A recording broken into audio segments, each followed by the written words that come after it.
John and Michelle. I'm obviously John. I'm an integrative life coach. And I'm Michelle, I think that's Michelle. She's also an integrative life coach and also astrologer. And this evening, Michelle will be sharing her insights as to what's happening in the heavens and how it's influencing us. And she'll be talking about this dear old Mars going backwards at the moment. I don't know how Mars can go backwards, but it doesn't Michelle, really go backwards. Okay, well, Michelle will explain that. And I'm Aries, and I believe Mars is very important to me as my sign. It is. So if I start going backwards, just we'll know why. I'm going to go retrograde. Keep disappearing. I'll be disappearing. Well, hopefully if I go retrograde age-wise, that's a good idea. Okay. Yeah, that's all right. That's not a bad thing. Yeah, so next week when you see me, I'll be a couple of years younger, hopefully. Welcome, everyone. Hi, Damika. See you joining us. Slowly but surely, we've got some people coming online with us. It's always nice to see everyone coming back on Sundays. Hope you had a chilled day.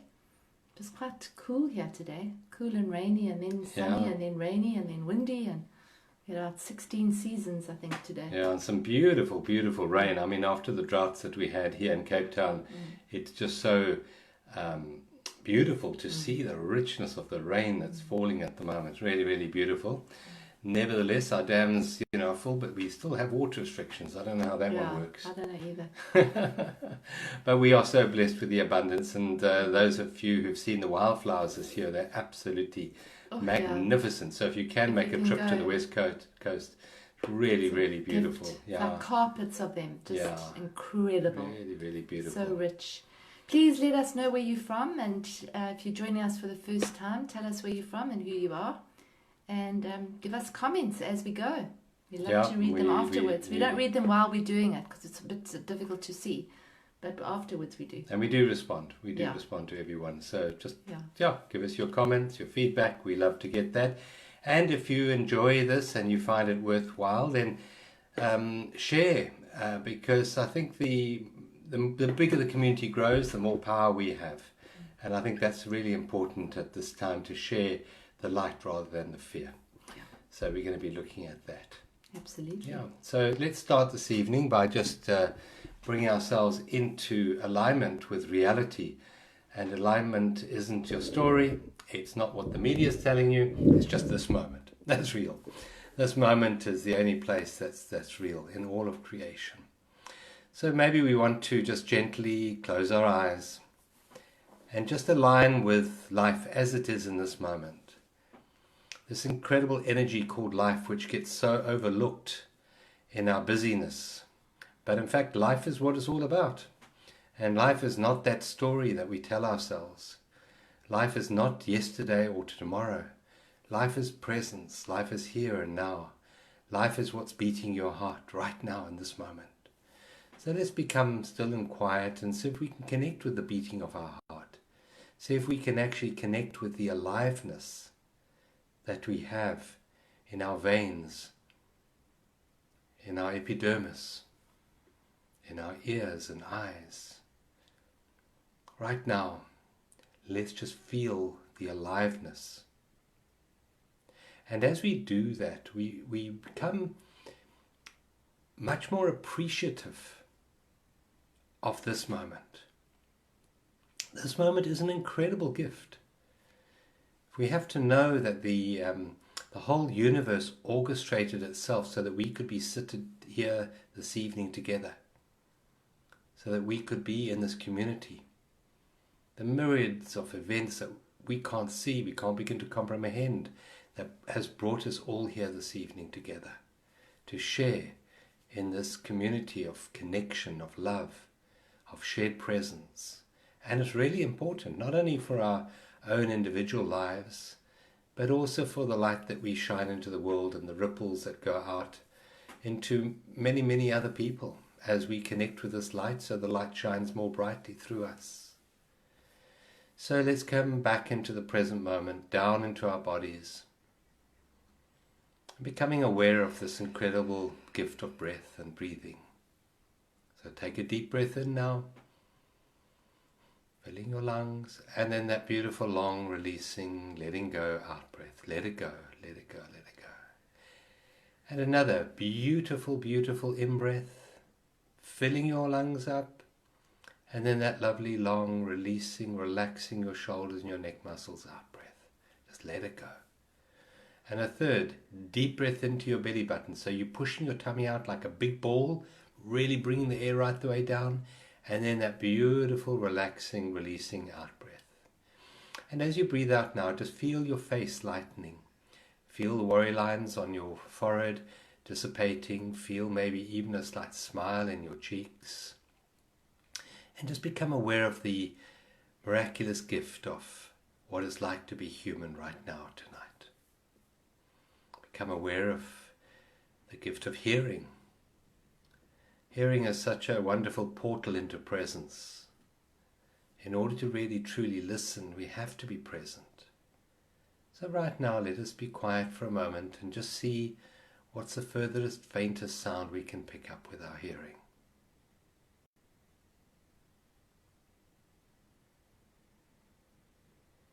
And as you listen in quietness, in stillness, you activate that within you. So let's listen to that wonderful heart beating in our eardrums. Every time the heart beats, it pushes a pressure wave through your eardrums. Let's see how quiet we can become, to see if we can pick up that pulse in our eardrums right now.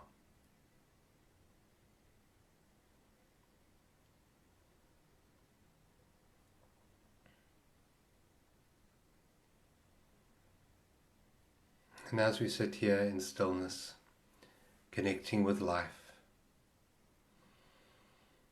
we become mindful of those who are in extreme challenges right now.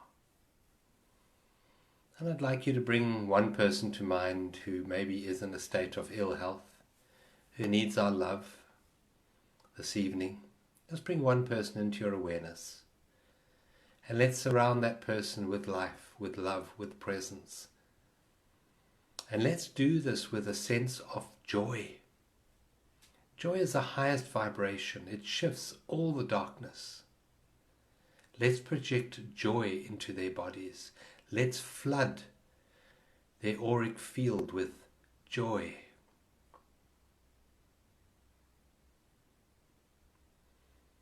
Let's bring a second person into our awareness who needs this healing, joyful light tonight. And let's surround them in this beautiful, wonderful community of love.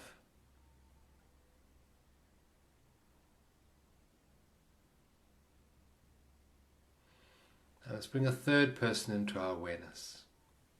And if you don't have a third person, just surround the whole world with the light and the love of presence.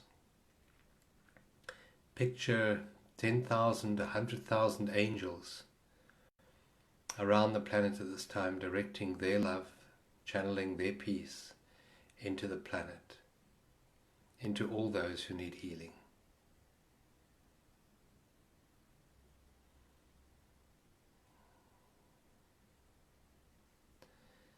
Before we end this session, this centering session, just in your awareness, connect with those on the group and send everyone on this group the intention of love and connection and community.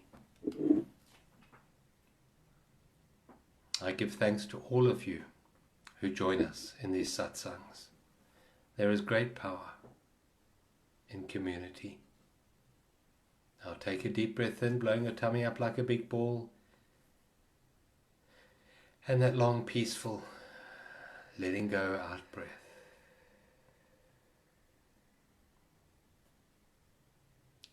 And when you're ready, you may gently open your eyes. And once again, as you become aware of the room that surrounds you with your eyesight, just see how you feel inside right now.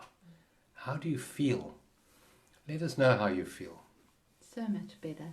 Yeah. Thank you, John. Thank you. It was really nice. It was lovely sending out that joy energy as well. I think it's very powerful. Yeah. You must know that darkness finds joy totally indigestible. So if you want to give darkness and fear indigestion, feed them some some joy. Yeah. It's a wonderful energy. Yeah. It's a wonderful energy. Yeah. Thank you. Thank you, and thank you for the hearts that we're receiving there. Yeah, They're beautiful. they come up on Thank our you. little screen here. Thank you for the hearts. We love the hearts. Yeah. Thank you, John. Yeah. So Well, tell us what's been happening in the heavens. what is happening in the heavens? Is happening in the heavens. Well, I wrote a blog the other day for those of you who haven't seen it on my page, but I'm going to give you a little bit more of a heads up here as well. So we have, at the moment, we have Mars retrograde, and he's just gone retrograde on the 9th, 10th. Sort of doesn't happen instantly, you know, they're quite far apart and quite far away. But when a planet goes retrograde, it basically means that the orbit's slowed down, and from our perspective, it looks like the planet's actually going backwards. So it's not actually going backwards. Planets don't go backwards. But it seems like it does, from our perspective. And it is from our perspective because we're earthlings. So when Mars goes retrograde, it happens every 2 years. So all the personal planets go, you know, Mars goes retrograde, Mercury goes retrograde, Venus goes retrograde, Sun and the Moon don't. And then obviously all the outer planets do as well. So we feel Mercury retrograde. A lot of us know about Mercury retrograde because people know that they tend to lose their data. They tend to have misunderstandings, misflights. So anything in terms of communication, when Mercury's retrograde, tends to kind of go a bit awry. That's for a lot of people. It doesn't always happen with everybody. In fact, I found that when you have Mercury retrograde in your personal birth chart, it sometimes doesn't happen as much. It's quite interesting. But for a lot of people, they do experience it. So Mercury retrograde gets a lot of bad press. And a lot of people sort of don't even acknowledge Mars being retrograde. But it's quite big because this retrograde season, instead of Mars, first of all, Mars entered Aries in June and will only leave in early January. So he's staying for 6 months in a sign of Aries, as opposed to normally he takes 6 weeks. So it's a much longer journey, and it's largely because of his very long his retrograde cycle within that period in Aries. So first of all, when Mars is in Aries, Mars is the sign of, it's a male sign, it's a passionate sign, it's about drive, energy. In a birth chart, we look to see where Mars is in terms of how do you take your energy out into the world. So let's just say you were born with Mars in Aries, you would take your energy out into the world in a very direct masculine way. And it might be impulsive, it might be impatient, it might be aggressive, but it would be very powerful. So Mars in Aries is very powerful, okay, on its own. Now, that's been in place since June, and so what that does is it sort of stirs things up a little bit energetically. So you'll often find more conflict, more people sort of fighting, disagreeing, a little like higher anxiety levels and that kind of thing when Mars is in Aries. Now Mars on the 9th went retrograde. So when he goes retrograde, very often when a planet goes retrograde, it doesn't lose its energy, it actually amplifies it. It actually kind of makes it stronger in a way because it's sort of out of balance. Sort of, that's the way I see it. So when Mars is retrograde, it's also very close to Earth, so we feel the energy more. And it actually it's a hot planet, so it's almost like we feel the heat.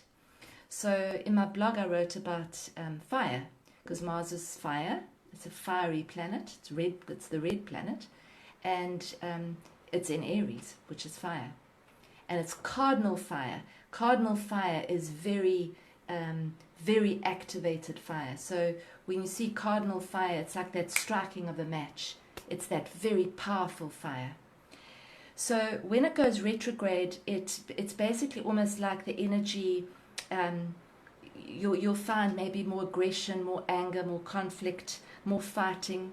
Just on its own, those energies tend to sort of be activated and amplified.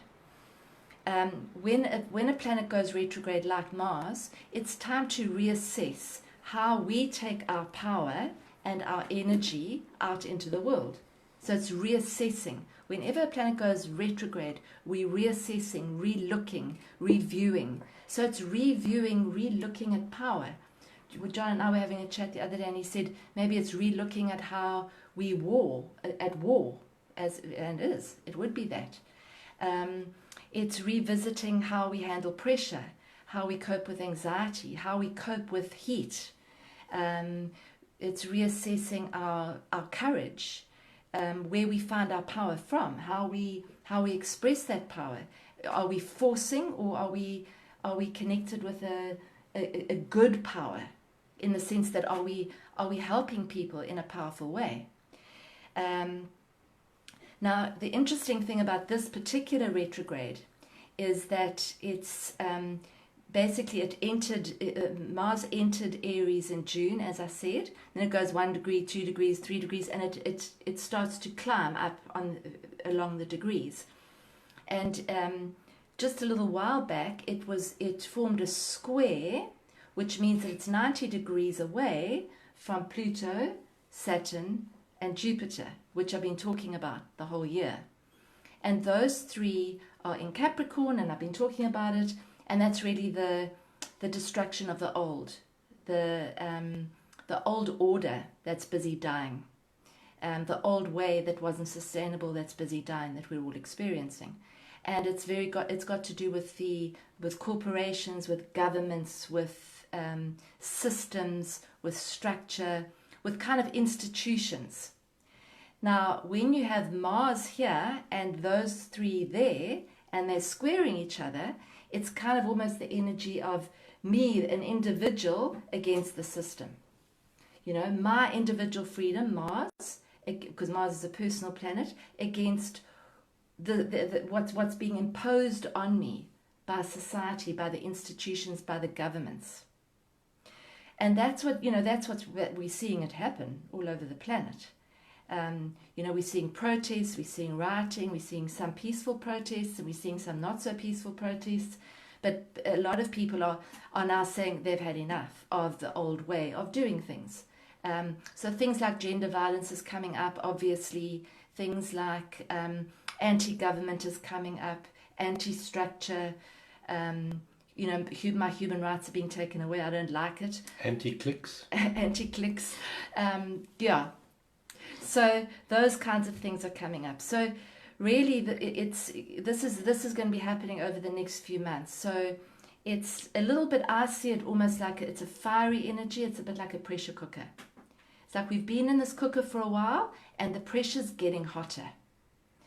And so we each need to find ways of working with that pressure. So I remember in the old days when I learned how to cook when I was a kid, and we used pressure cookers, those old-fashioned ones, and you had to really watch that thing, because if it went too high, the whole thing popped and the lid blew. And that's what I kind of get a sense of this pressure cooker that's cooking, and we need to release the pressure. So it's about that. So we're going to talk about that tonight, is just how do we do that? How do we deal with this pressure that's surrounding us all the time? It's on the news, it's on your phone, it's on the internet. There's always something coming at us about bad news, about difficult news, about people struggling. And many people are feeling it. Many, many, many people are in crisis. So it's how we work with that, and where we find our inner courage from through this. So how we actually cope with it. Are we going to be part of the solution, or are we going to feed the fire? Because it's fire. And if you look at the three planets in Capricorn, they're Earth, and Mars is fire. And what are Earth and fire? Well, it's like a dry desert. It's kind of dry bushveld that's really, really will catch fire instantly if you're not careful. So it's that very sort of tinderbox thing. Yeah. So how do we, how can we actually soften that? How can we bring nurturing into that, so that we actually don't spin out? And also just, the choices that we make in the next few months, because they're going to be quite telling, I think. Yeah, So, it's also, the seasons play a role, and in the southern hemisphere, I know not all of you from the southern hemisphere, but in the southern hemisphere we've got spring. And in the Western Cape we've got those beautiful flowers which have really been brought to bloom this year from the lovely rains we've had.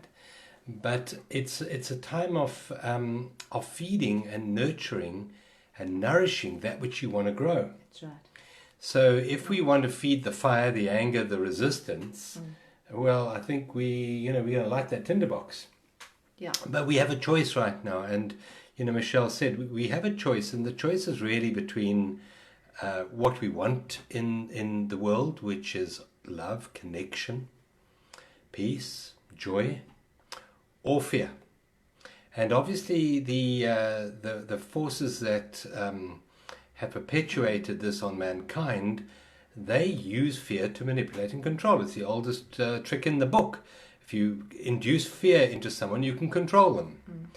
And they would like us to feed that fear. Yeah. And the media, I think, will do everything they can, and obviously the paid puppets of that sort of world will do everything they can to initiate the anger and the fear.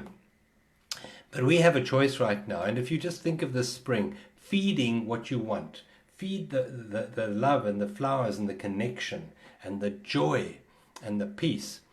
And part of this process that we're going through right now is the dilemma, and I'm sure you've all asked yourself this question: should I be more active in my protest against the wrongness that we can see in the world right now?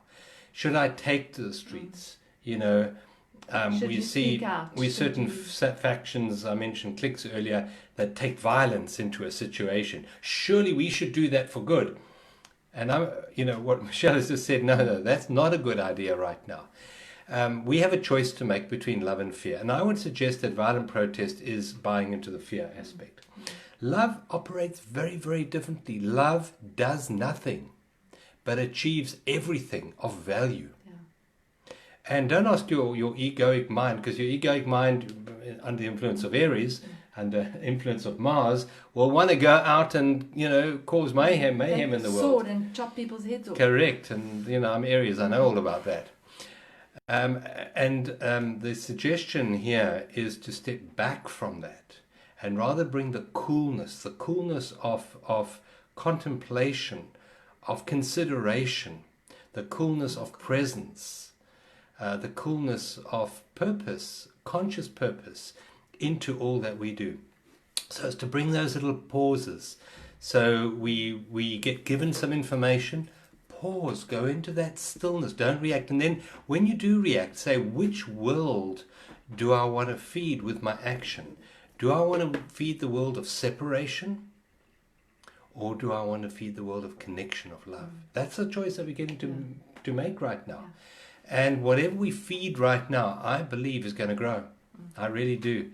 And I have, I'm quite an optimist regarding the ultimate outcome of this war that's going on planet Earth at the moment. In fact, I believe the war is already won, but it's just the last vestiges of this, because we're going through a time of apocalypse, and apocalypse means for the veil to come down, as I've mentioned before, the end times. And so we're just seeing the control that has always been there. The darkness has always been there, but now it is so obvious in our face as the veil comes down. But do not despair. Do not use this revealing of the underbelly of mankind to initiate your buttons of fear.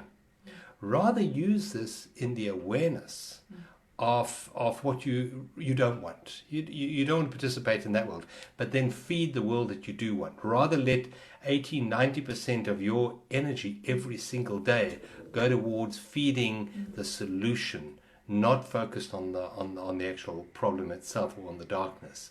So this is a time, I think, of great individual responsibility, and that's what Mars is about. It's about individuation, isn't it? It's about that energy of the individual overcoming these sort of structures which are represented by Saturn and Pluto. Yeah, and there's nothing wrong with Mars. There's nothing wrong with having a drive, having passion, having energy to put out there. It's just where it's directed. So what I also wrote about in my blog was when an archer is going to shoot an arrow, he has to pull back, and he has to make sure that he's stable and he's balanced and he's actually got his sights set at the right place before he actually releases the arrow. So this is kind of almost like a pull back.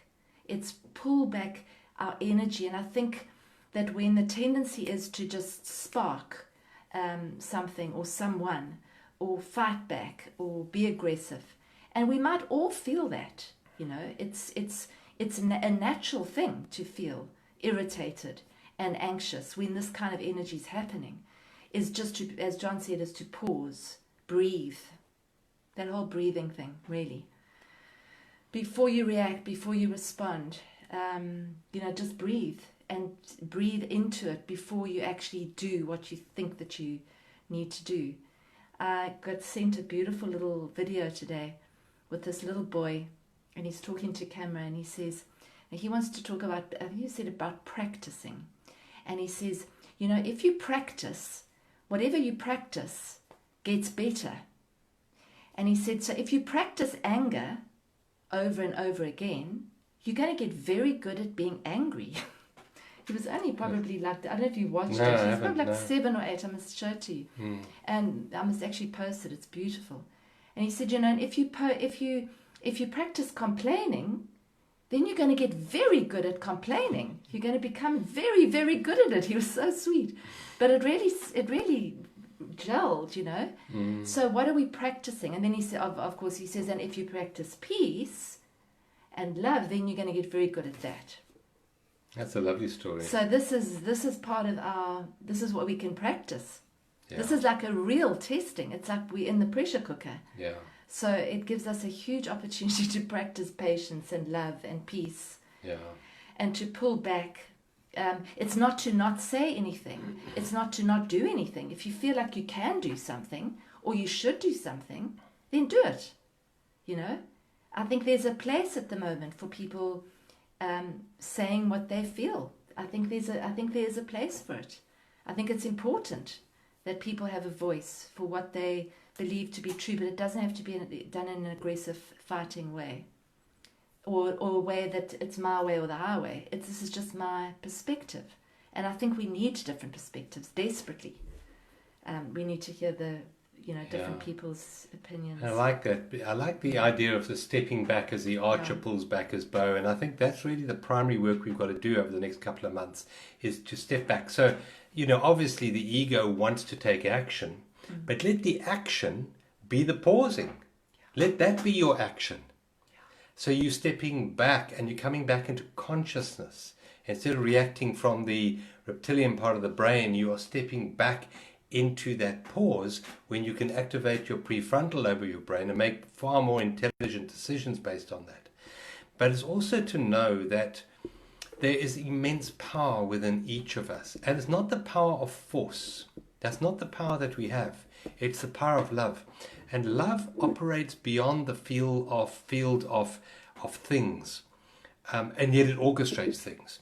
And when we step back and we choose to step back into presence and back into love, in that moment there's a moving forward. We haven't had to act.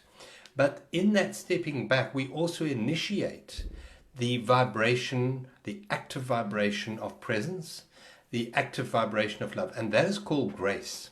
So as we pause and pull back, we activate grace. And grace goes out and does the work in the world. And I think it's a very good time to allow grace to operate throughout the planet. Instead of trying to force the issue, stand back.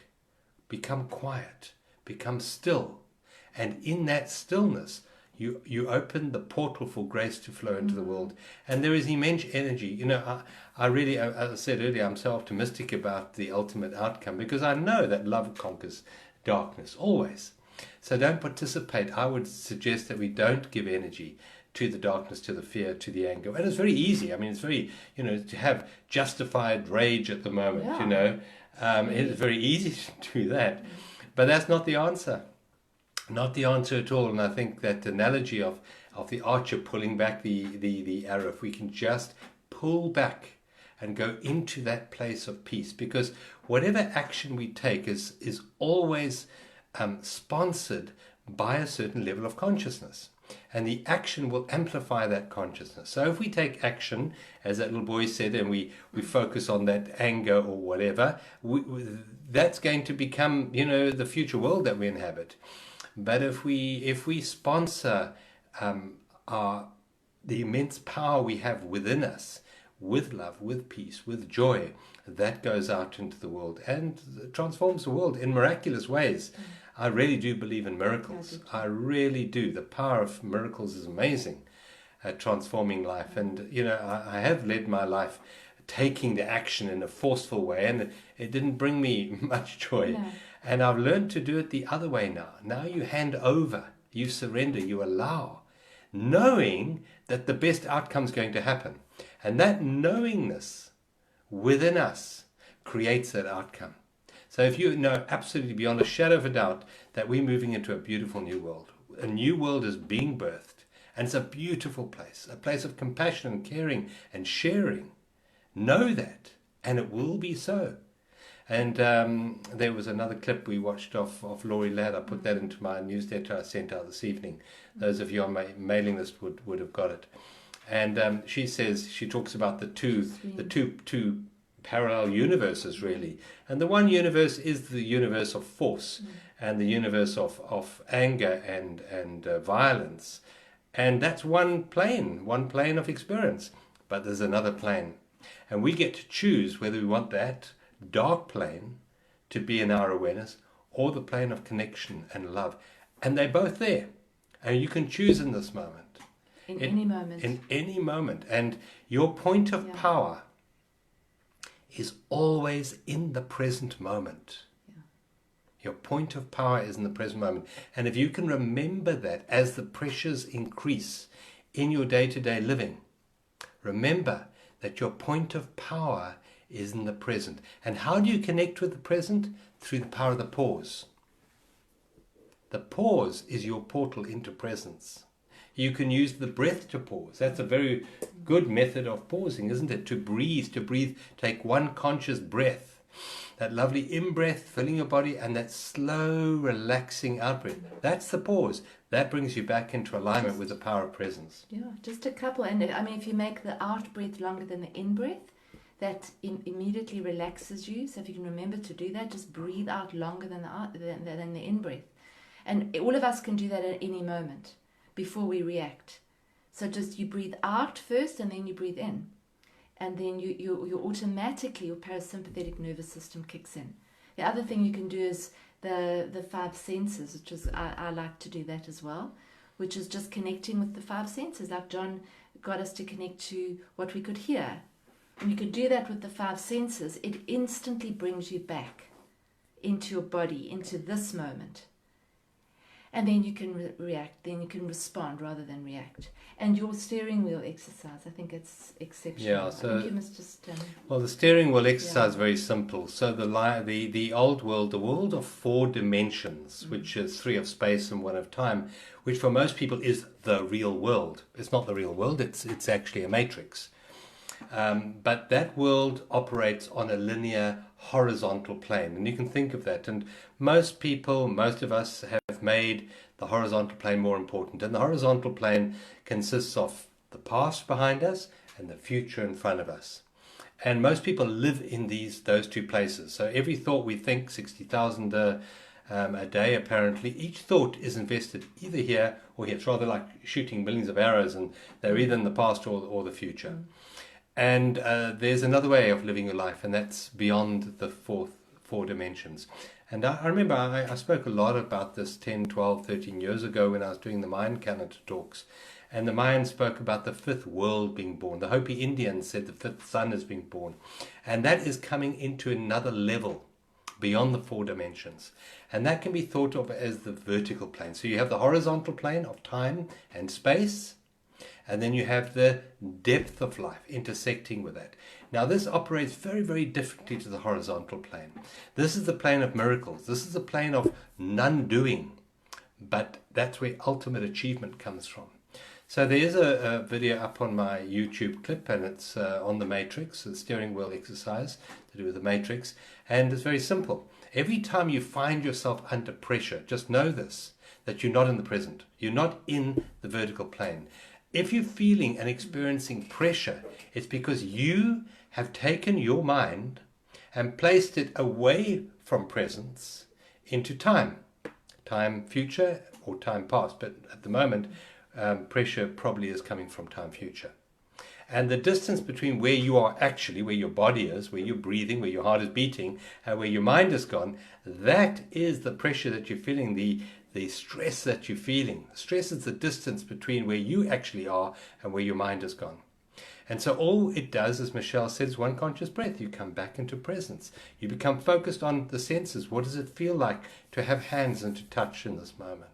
What does it feel like to actually directly see with your eyes what is around you in this moment? What is around you right now without labeling it? Just have that direct perception. And that drops you into the vertical plane. And that's the plane where miracles happen.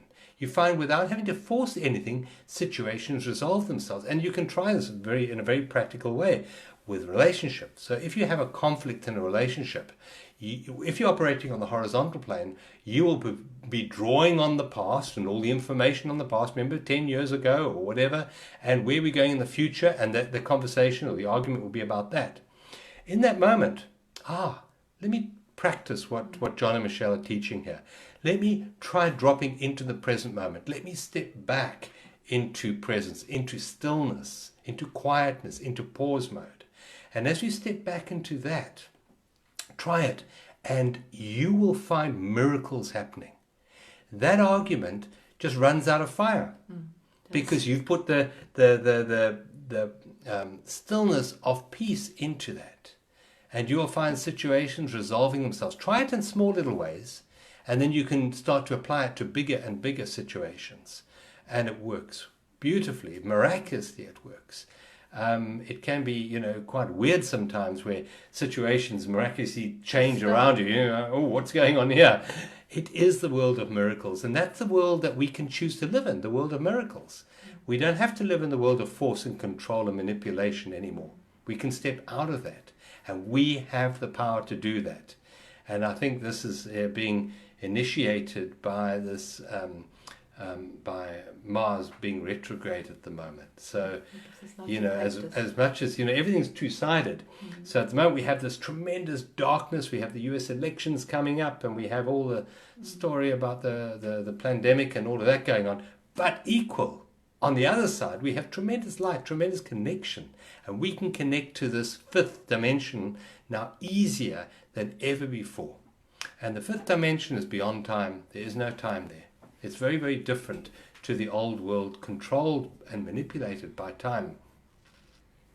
Yeah, and it's in every single moment that we have that choice. And John he teaches a lovely way of doing that called the steering wheel exercise, which is you feel like you've got a steering wheel in your hand, and as soon as you feel yourself going into the past or the future, you just bring it back to the middle. And I know that we've been working with our groups, of our Journey to Freedom groups, and a lot of them are saying, steering wheel exercise, it really works, because it does. It really does. If you can remember, and if you can be present enough, and you're not too fired up at that moment, if you can bring yourself into the moment and remember to do it, it'll actually bring you back into the moment. And then that calms, in terms of the fire, it just calms the fire. For me, it's like bringing water into the fire, and it just calms it down. Doesn't put it out, it just calms it down. And then you can respond, as opposed to being stuck in sort of the deer in the headlights, either fearful or defensive reaction, and then you're just going. The fire's just going with no stopping. Yeah. So the first part of steering wheel exercise, to first recognize where your mind has gone. Yeah. I mean, you're right here, but where's your mind gone? Well, it's gone into what happened yesterday. Well, then just know it's disappeared down that road. And so you find your steering wheel pointing in that direction. And what you do is you just imagine that you have a steering wheel and you put your hands on it and steer it back to centeredness. As it becomes centered, you find an energy going through you. You will feel this. And that energy changes everything. Or you're becoming fired up about what's going to happen tomorrow, what's going to happen next month. Your steering wheel is now pointed into the future. Again, the first step is to notice where your steering wheel is pointed. Then you put your hands on that steering wheel and tilt it back to centeredness. And as you do that, become quiet and just see if you can pick up that energy going through you. And that is where miracles happen. That's where real transformation happens. When you steer yourself back into this quiet, still place of presence. And just know that all your needs are always met in the present moment. You're guided and protected in the present moment. Not when you go into your future, because it's not real. Not when you go into your past, because that's not real. But right now in this moment, you are guided and you are protected, and all your needs are met in this moment. And when you come back into alignment with that, that is life. And when you're aligned with life, first of all, it's a very wise thing to do. That acronym is OWL, O-W-L, one with life. You're one with life, one with presence. And secondly, it changes your whole physiology and your psychology. You become far more centered, far more at peace within yourself. And that peace radiates out into the world in miraculous ways and changes things. Yeah. Try it. Try it with a little conflict. If you get into a conflict tomorrow, just try that. Put your hands on the steering wheel, come back into presence, pause, and see what happens. And then send us a message on WhatsApp or email or whatever, or Facebook, and let us know the results of that. Yeah, it does work. It's almost like these times are realigning the way we work with power, realigning our energy. So, where am I sending my energy on a daily basis? Where am I sending it on a minute-by-minute basis? Am I sending it into the future all the time? Am I sending it into the past all the time? Am I worried? Am I anxious? Where is our energy? That's Mars, energy. Where is my energy? Reassessing where it is. What missions you sending it on? Am I sending it on missions that I'm never going to get it back because they're gone? It's like I've gone to 10 years time when I'm much older. There's no point. So bring it back. So it's almost like we have to sort of really nurture our energy. We have 100, let's just say we have 100 units of it coming in a day. What are we doing with it? So it's sort of also retrograde is reinvestigating how you use that energy, and maybe saying, look, I've got a lot of energy inside me. How can I channel it into something that's useful? It could be a creative project, something new. It could be a sport. It could be exercise. It could be something where you actually diffuse the energy. You get it moving. That's the other way of actually dealing with fire energy, by the way, is to move. Get moving, because it actually diffuses it a little bit. It actually brings it down a bit. So that's not a bad thing. And also maybe, I believe that serving is a wonderful release of energy. So serve without any expectation of any return, with no return in mind at all. Just go and serve. There are plenty of projects which you can apply your energy to. Whatever your skills are, offer those skills to community projects. The way forward for mankind is through community. Offer your skills with no intention for any return from it. Even if you have no money, offer your services with no money in mind. And you will see that your needs are always met, and they will be met through that.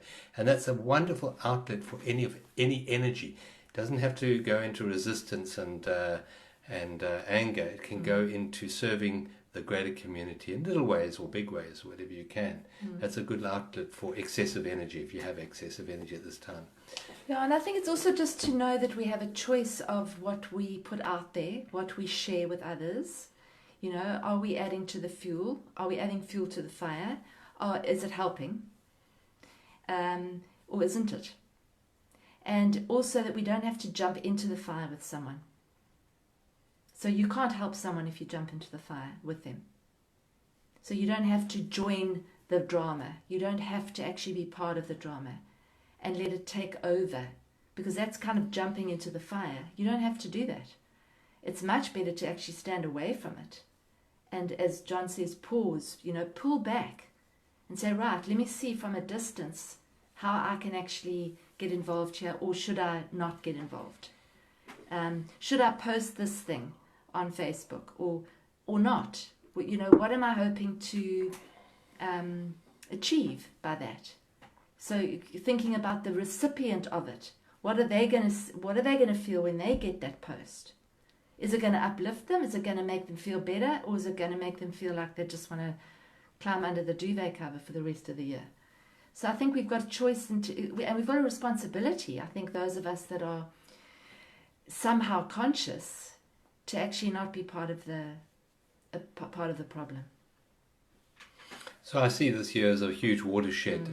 It's not a case of slightly modifying our old behavior and carrying on in the future that way. It's a complete and utter change. And it's to step into a new paradigm of being, a new paradigm of working is the opportunities being presented us now. And what's important in all of this, I'm going to come back to what I said earlier, is your consciousness that sponsors any action that you take. If your consciousness is in the old world of need, fear and greed, me and mine, then beware, because that's going to be amplified, and it's the fire that may well burn you. But if you start to rather step into the awareness of us and our, and into the world of connection and sharing, that is going to reap you rich rewards in the time to come. And, it's going to feed the greater community of mankind. And I can see that happening. And I think that all of us, particularly those of you who are connecting with us on this group tonight, and I think there's an immense lightness and a love and a connection between us all. And that just needs to be amplified, and we can amplify it at this stage. And you amplify it not through your head, not through reaction, but by pausing and coming into that stillness in your heart and knowing that it is so. Whatever the beautiful outcome that you want, know that it is so, and it will be so. Yeah, we can choose to be warriors of light. How about that? If we want to be warriors, let's be warriors of light. Let's not worry at all. No, warriors, W-A, not W-O. So, let's fire out those arrows of light. And I mean, they absolutely work. When you send light out to somebody and you send love out, especially in a group, it is powerful. We've been doing that with some people in our groups. Some people haven't been well. And the people that we've been sending the light to and the love have been absolutely feeling it. It absolutely works. You're not just saying it. It happens. When you say sending light, you're sending light. When you say you're sending love, you are sending love. Yeah. So we can make a difference. A lot. Part of that is also, I just want to also bring this up. So there are people that we maybe don't like. There are people who, personally, maybe the mother-in-law, but that's even projected further than that. Let's just say it's our government, for example, or the people who are controlling our government. Yeah. I think it's really important to immerse them in love. Yeah, it is. And one of the ways of doing that is to see them as a small little child, a frightened little child, a child that's learning to grow up in anger, and surround that little child in a nurturing, loving, compassionate way in your heart. And I believe that is the energy that will transform the world. Not by shooting arrows of poison towards them or anger towards them. But when you go into a beautiful place, if you're doing your meditation, it's great, and you connect with that love and that centeredness, and then use that as an envelope to embrace those leaders, those who would want to control your life or our lives, and bring them into your heart as you would a little child that's hurting. And I believe that is part of the work that we need to be doing at this stage. Yeah. Absolutely. Yeah, so under pressure, come back to presence. The more pressured you are, the greater the opportunity to realize that you're not present. Yeah. If you're feeling angry or depressed or resentful or stressed, just know that you're not present. And it's like that pressure cooker analogy again. You know, when you had to reduce the pressure quickly in a pressure cooker, you take it off the stove. You take it off the heat. So you take it away. You stand back from it. And then it starts to reduce. Yeah, and the place that the relief valve is always present. Just remember that. You can remember that. It's a wonderful place of the breathing out. Just that. It only takes one conscious breath to come back into presence. And I know that you know, the idea of nirvana. Nirvana is this place of bliss in heaven. Well, nirvana actually, the word means to breathe out, to blow out. Yeah. To release that pressure, and the place you do that is from presence. So hopefully you've picked up a few tips tonight, and hopefully you can move into your week a little less pressured than you were. Yes. I've really enjoyed being with you tonight, and we're going to ask Michelle if she can lead us out with a guided visualization, and just a little bit of an advert for us. We have a course. And the course is an online course, 13-week course. It's called Journey to Freedom. And we've got, we've had three groups going through this of people. And it's really wonderful to see the transformation in the people who are doing the work. It really, really is gratifying to see. I know some of you on the Facebook Live tonight with us. So thank you for being here. And so we're opening up a fourth one now. On the 1st of October, we kick off there. And you can go to journeysofawakening.com and you can sign up there. And the first week is absolutely free. You can journey with us for a whole week and see what it's like. Come and experience it, and see whether it suits you or not. And so tell your friends, if you know anyone who's struggling with life, who would like to shift, more back into alignment with peace and love and joy and prosperity, because it all lines up, and abundance. It's all part of the course.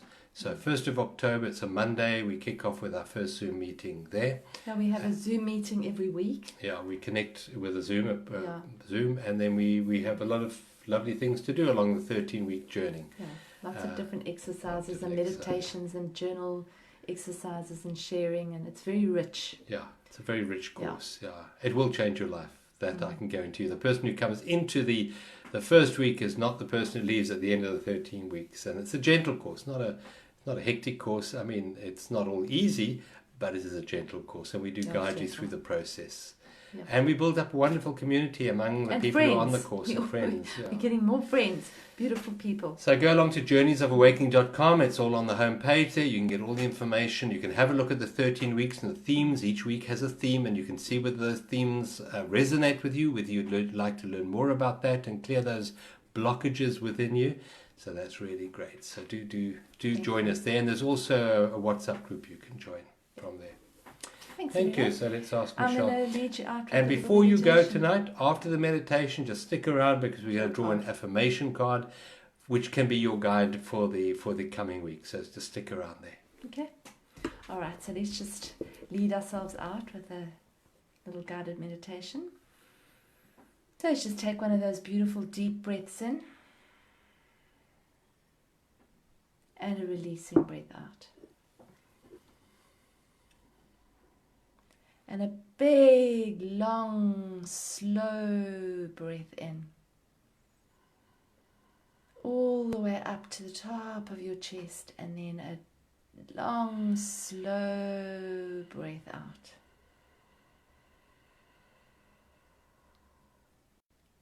And then another deep breath in. And on the out breath, drop your shoulders. And just soften into this moment. And now just connect with your breath just the way it is. Just normally, as you inhale and exhale with no effort. Just focusing on the breath, that's all.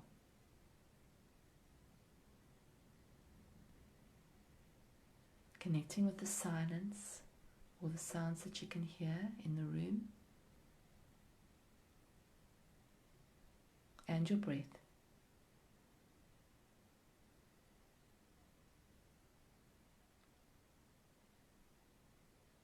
And just consciously, with each out breath, relax your body, let go a little more and a little more.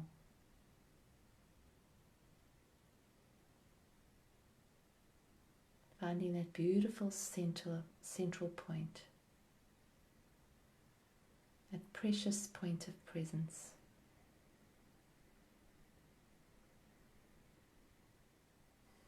Which is where your true power lies.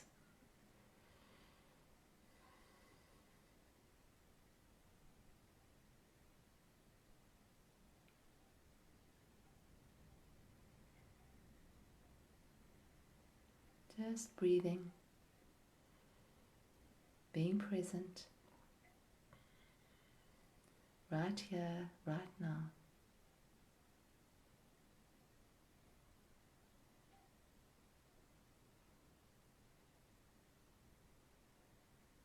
Imagine going right into the middle of your heart. Imagine that you could stand in the middle of your heart. You could picture yourself standing in the middle of your heart.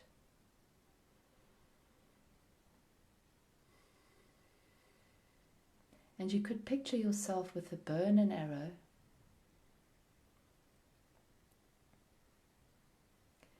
and with the target in front of you as the present moment.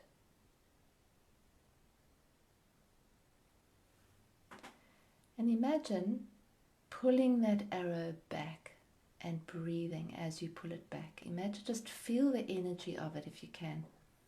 Pull that arrow back, pull it back, pull it back, pull it back.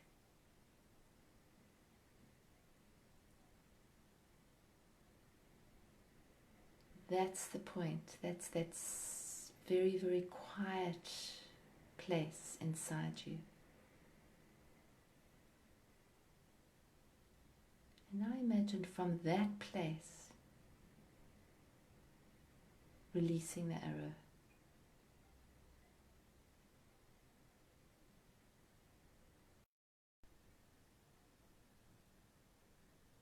And now imagine taking another arrow, putting it in the bow, and pulling it back. And I'll send that arrow of peace and love and joy to somebody who you know might need it.